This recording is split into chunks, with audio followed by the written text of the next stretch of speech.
Olá, está começando o programa Momento Jurídico, que hoje veio até a casa do registrador gaúcho para conversar com o Dr. Sérgio Messerschmidt, ele que é titular do Registro de Imóveis de Santa Vitória do Palmar, presidente da ARN, a Associação dos Notários e Registradores do Alto Uruguai e Missões, e também presidente do Colégio Registral do Rio Grande do Sul. Vai contar um pouquinho das novidades dessas entidades. Muito obrigada pela sua participação aqui, disponibilidade para conversar conosco. Antes de mais nada, doutor Sérgio, gostaria de começar lhe perguntando sobre uma mudança muito importante que está sendo preparada, que deve deixar os serviços oferecidos pelos cartórios menos burocráticos, né? Que é o Sistema Eletrônico de Registros Públicos, SERP. Pode explicar melhor para a gente como ele deve funcionar e a partir de quando? Bom dia, é uma satisfação recebê-los aqui na Casa do Registrador Gaúcho. Bom, começamos o ano com uma importante legislação, alteração na legislação, que era a Lei 14.382, que vai estabelecer o Sistema Eletrônico de Registros Públicos, regulamentando já a lei de alguns anos atrás, né? E esse criou um órgão nacional de registro, que é o responsável pela implementação do SERP, o Sistema Eletrônico de Registros Públicos.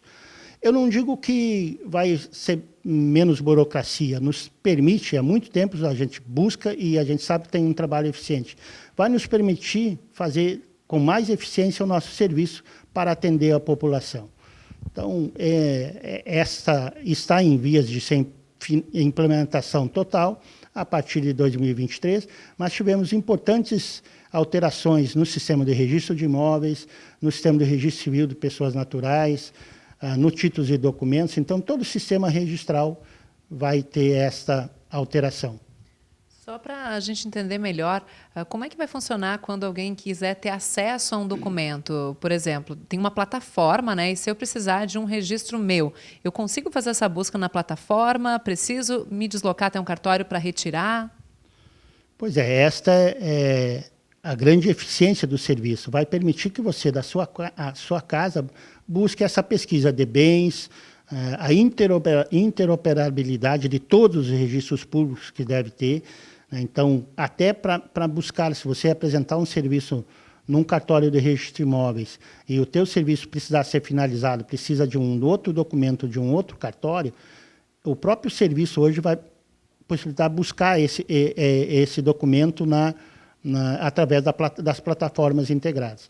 Então, vai agilizar muito, como eu disse, não é questão de burocracia, e sim de mais eficiência na busca de nosso serviço, atendendo um princípio até constitucional, que é o princípio da qualidade na prestação do serviço e da sua eficiência. Outra novidade importante também diz respeito à LGPT, porque a Comissão Nacional de Justiça publicou um provimento recentemente, né, doutor, que prevê ali a adequação dos cartórios a essa Lei Geral de Proteção de Dados. Qual é a sua avaliação sobre essa mudança? Bom, a Lei Geral de Proteção de Dados, como falaste aí, houve uma regulamentação a partir do CNJ, estava na lei, e o sistema de registros públicos em si, ou sistemas notariais e registrais, ainda estavam pendentes, havia muita dúvida quanto à efetivação e como implementar isso. Então, tivemos agora, o CNJ determinou em 180 dias a implementação e a finalização desse procedimento na área notarial e registral. Isto é uma demanda já antiga, de dados, que você vai ter que separar aqueles dados que são sensíveis, os dados que podem ser publicizados. Porque a essência dos registros públicos é a publicidade. Mas, mesmo assim, tem elementos que há muito tempo já se vem fazendo. Por exemplo, a adoção, né, hoje, já há muitos anos, desde a Constituição Federal, você não pode fazer essa distinção hoje, ou publicizar isso, se alguém foi adotado, essas situações, são situações que estão intrinsecamente ligadas à pessoa, à sua qualificação, ali, capacidade civil, essas questões que então, vão separar aquilo que é um dado sensível e aquilo que é um dado não sensível que você pode publicizar. Então, esta é uma importante evolução do próprio sistema registral. né, nisso de fazer essa quantificação, essa qualificação desses dados. Qual é o prazo para a implementação dessa medida, então? Bom, o prazo, como consta no CNJ, ele publicou recentemente, então temos 180 dias para haver essa adequabilidade. Essa adequabilidade, vamos dizer, vai ter um custo, isso ainda a gente está debatendo muito entre as entidades de classe, porque há um custo elevado na implementação disso, e é todo feito pelo registrador, por aquele notário ou registrador. Então, estamos debatendo isso, inclusive, para as entidades de classe, haver um subsídio, né, nesta implementação para cartórios que não tenham essa possibilidade. Inclusive, o CNJ prevê isso. Então, esse prazo é essencial para que se possa estabelecer essas regras e implementar isso com treinamento de pessoal. Nós temos que ter uma pessoa, por exemplo, que vai tratar os dados, que eventual reclamação, essa pessoa vai receber, vai fazer vamos dizer, o intercâmbio entre o cartório e o usuário que teve algum dado que ele não concordou que seja divulgado. Então, são questões que passa por treinamento, né, e muito estudo sobre isso. Pois é, como é que isso vai funcionar na prática? Vocês vão estabelecer aí uma lista de dados sensíveis e que, portanto, não vão poder ser disponibilizados? Como as pessoas vão poder reclamar se de alguma forma se sentirem prejudicadas, enfim, na divulgação desses dados pessoais?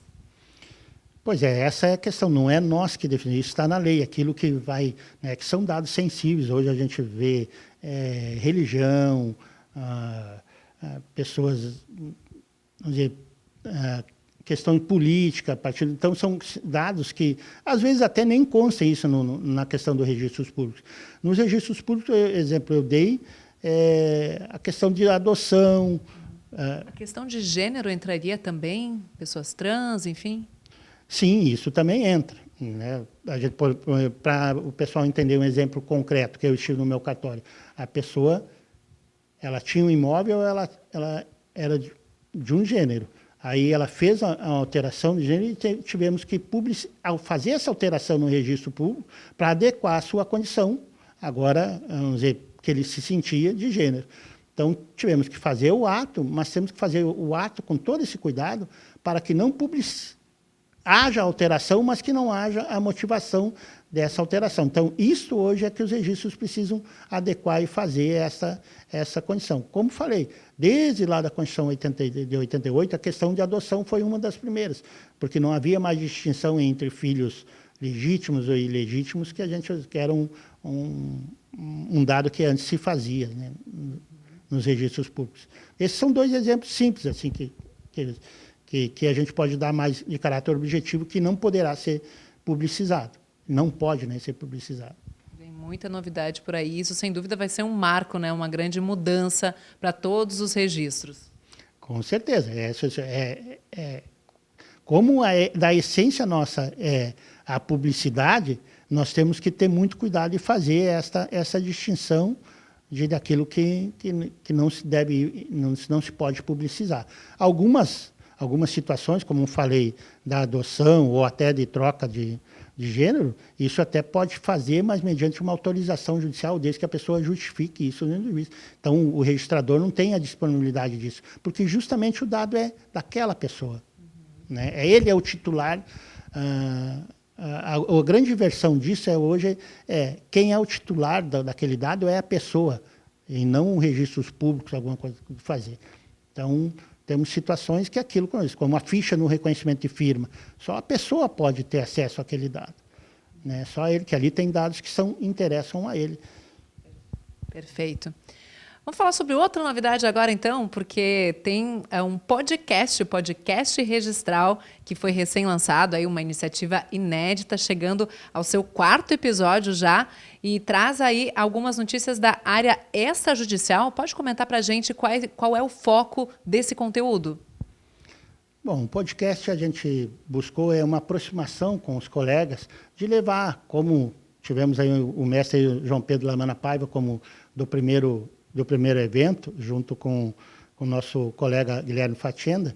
Então, buscar nos aproximar, levar como se ocorre, como no caso do Lamana Paiva, toda a sua história registral, ele tem uma bagagem muito grande na nossa caminhada aqui no Rio Grande do Sul, no aspecto registral.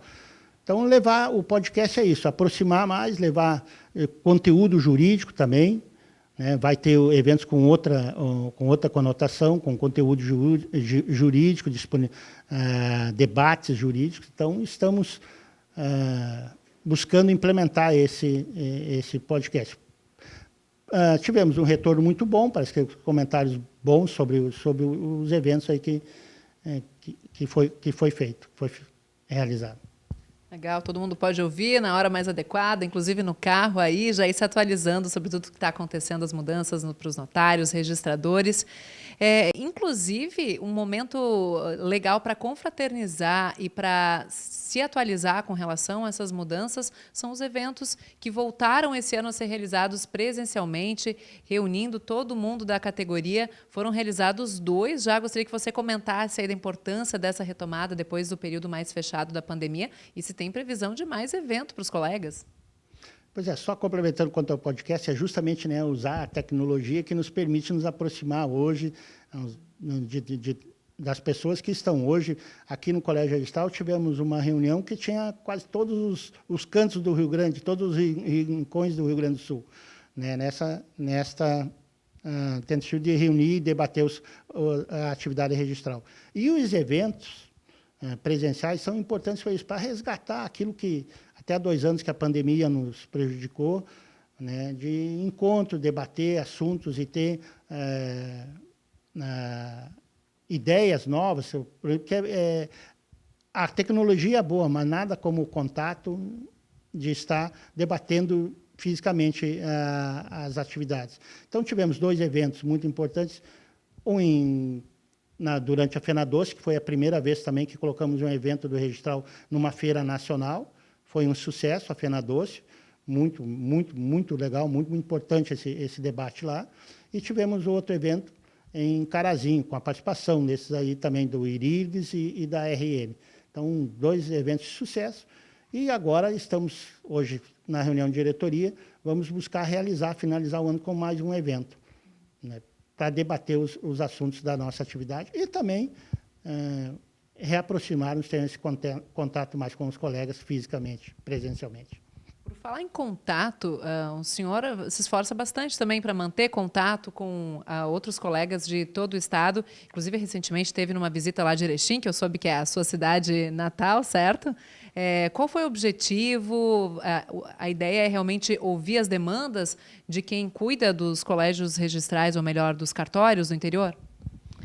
Bom, não é a minha cidade natal, mas é uma cidade onde eu prestei um serviço durante 8 anos. Eu sou da terra do Érico Veríssimo, de Cruz Alta, né? E atuei em Erechim durante 8 anos e depois fui para Santa Vitória do Palmar. Como tem uma ligação bastante com Erechim, então meu filho trabalha lá também, junto no registro de imóveis com o Eric, lá no registro de imóveis de Erechim. Então, aproveito a minha cruzada ao Rio Grande do Sul para visitar os colegas também, ter um contato. Como fui a Erechim, fui a Arroio Grande, fui em Marques de Souza. Então, a gente busca ter esse contato com os colegas, né, para justamente tentar ouvir, ver algumas ponderações sobre a atuação nossa no colégio registral. Mas importante esse contato com os colegas. E quando o senhor conversa com os colegas, quais são as principais demandas do momento e desafios que os registradores estão enfrentando? Gostaria também de aproveitar para saber se a pandemia mudou muito a maneira como vocês trabalham. Bom, começando, a pandemia nos acelerou certas situações, como a gente viu ali do registro do SERP, isso até em matéria de legislação, o próprio CNJ teve que fazer. Então, a forma de nós prestarmos serviço, e principalmente logo nos primeiros meses da pandemia, lembro que a gente debateu aqui numa reunião do colégio, do Fórum dos Presidentes, que a gente achava que, pensávamos que seria por pouco tempo a duração da pandemia e que, infelizmente, a gente viu que durou mais de 2 anos. Então, isso tivemos que nos ajustarmos, aprender certas coisas que nós não sabíamos, para prestar o serviço. Então, essa foi a questão de grande, vamos dizer, como vamos falar, grande dúvida, de incerteza de como fazer e buscar esse serviço. Até hoje a gente está fazendo desmaterialização, materialização de documentos, então de debate sobre isso. E essa é a grande demanda, assim, até um novo sistema registral para os próximos anos, né, a ser enfrentado. Abraçando a tecnologia. Certamente, a tecnologia não tem... eu iniciei em cartório com 15 anos de idade, ainda escrevendo nos livrões, passei para na máquina de escrever que já tinha, né, máquina de escrever, depois a máquina elétrica, os computadores, e hoje o registro já desmaterializado. Inclusive agora estamos para implementar um importante da corregedoria, assinatura eletrônica nos próprios atos registrais, nos próprios atos do oficial, não só mais a assinatura física, mas então isso vai agilizar muitos empreendimentos que estão ocorrendo na Serra Gaúcha, ali que demandam muita assinatura, precisamos agilizar isso para que possamos prestar o serviço melhor para o usuário. Com certeza. Bom, e para a gente encerrar, gostaria de deixar um recado aí para os colegas do Colégio Registral, de todo o Rio Grande do Sul, que trabalham nos cartórios, registros de imóveis, notários. Bom, o meu recado seria, vamos dizer, buscar que os colegas participem das nossas entidades. Precisamos que os novos delegatários que assumiram antes ali da pandemia, no início da pandemia, no concurso 2015, 2013, que venham nos ajudar e fazer essa busca de qualidade do nosso serviço. Então, as entidades estão sempre a postos para buscar prestar o serviço aos associados. Tá certo, muito obrigada, doutor Sérgio Messerschmidt, que nos recebeu hoje aqui na casa do Registrador Gaúcho para essa entrevista, contando um pouquinho das novidades da entidade do Colégio Registral do Rio Grande do Sul, em especial, que ele preside.